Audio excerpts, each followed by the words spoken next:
this is Arron from the Jam Station with a breakdown of our second lick of the week. A smooth legato phrase using the D blues scale E shape. Here she is.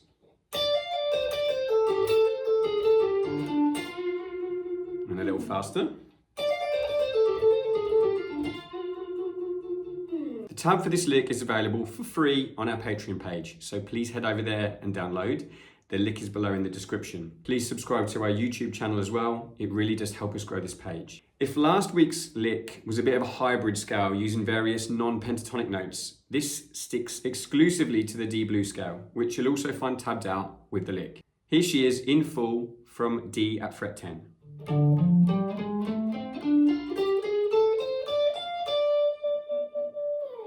As I'm sure you already know, the blues scale is our minor pentatonic scale, but with an added flattened fifth, found here at fret 11 on the A string, and one octave higher, fret 13 on the G string. Although in this phrase, we're only going to be using the flat fifth at fret 13. The lick itself is straight 16th notes, or semiquavers, as some of you may. The lick itself is straight 16th notes, or semiquavers, as some of you may know them. As some of you may know them. The lick itself is straight 16th notes, or semiquavers, as some of you may know them.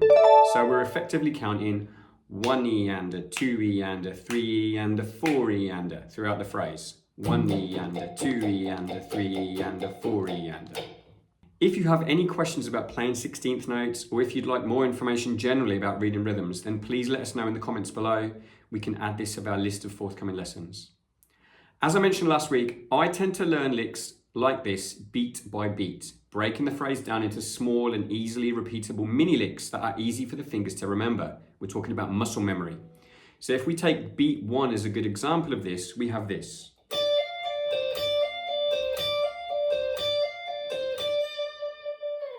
This in itself is a classic rock lick that you'll find in lots of songs. Pick down on the E string at fret 10, hammer onto the minor third at fret 13 before pulling back to the root note. Then pick up onto the flat 7 at fret 13 of the B string. Rinse, repeat. If you don't have a lot of experience with legato, or slurs, hammer-ons and pull-offs, please remember that you can still get a lot from this lick just by picking it at first. Learn the sequence of notes and add the legato when you're ready. Just maintain alternate picking throughout. So down, up, down, up, down, up, down, up. Let's move on to beat 2. We're now picking across 3 strings. Down onto the E string, straight into an up on the B string at fret 13, pull off to the 5th at fret 10, and then I actually play a second upstroke for the note at fret 12 on the G string. Count as you pick and repeat. So 2 eander, 2 eander, 2 eander, 2 eander. Okay, down, up, up. Before we move on to beat 3, let's join beats 1 and 2 together. Again, we'll loop it.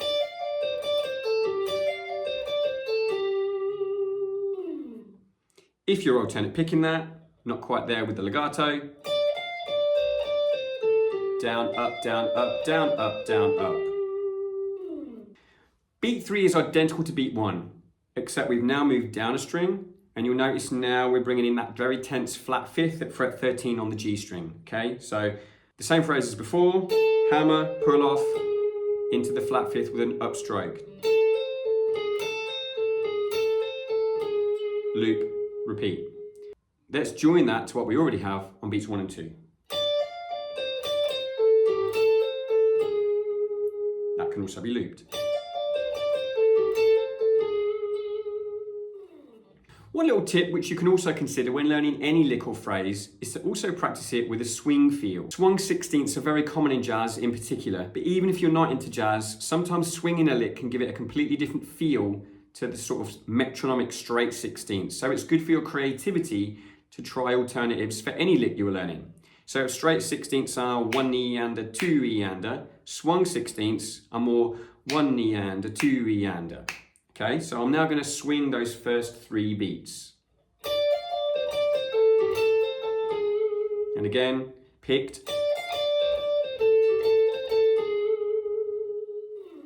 Let's move on to the final beat. like with beat 2, we're moving across 3 strings. This time it's the B, G, D. That's down, up, up, as before, okay? Alternate picked.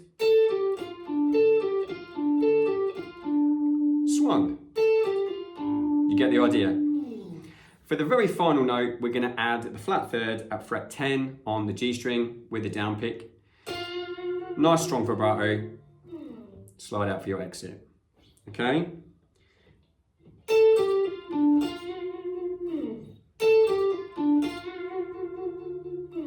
I'm now going to put the whole lick together with a metronome at a few different tempi, both straight and swung, and I strongly encourage you to do the same when building your own technique and your own lick vocabulary. I try and use a metronome every day, and here I'm using metronomeonline.com. So I'm going to start at 50 BPM. 1 E and a 2 E and a 3 and 4 E and a.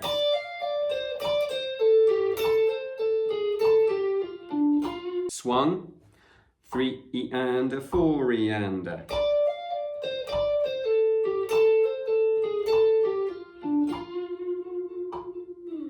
Now 69 BPM, a bit faster. 3 and 4 E and a.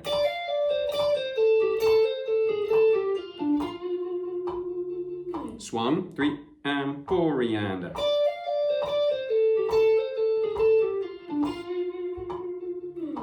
.92 BPM. 1, 2, 3 E and a 4 and. Swung, 2, 3 E and a 4 and.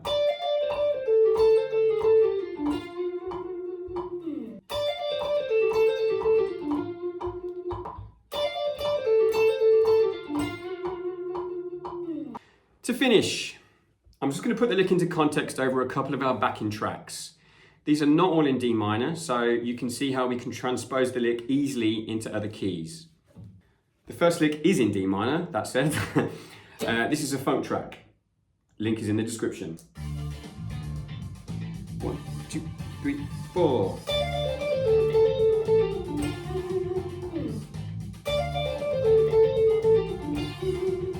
This is our Rolling Stones style backing track in the key of E. So I'm going to move the scale from 10 up to 12.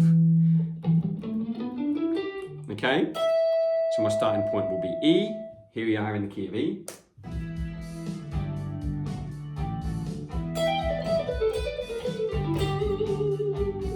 And finally, I've got a Rootsy Blues backing track in F. So I'm going to take it another semitone up to fret 13.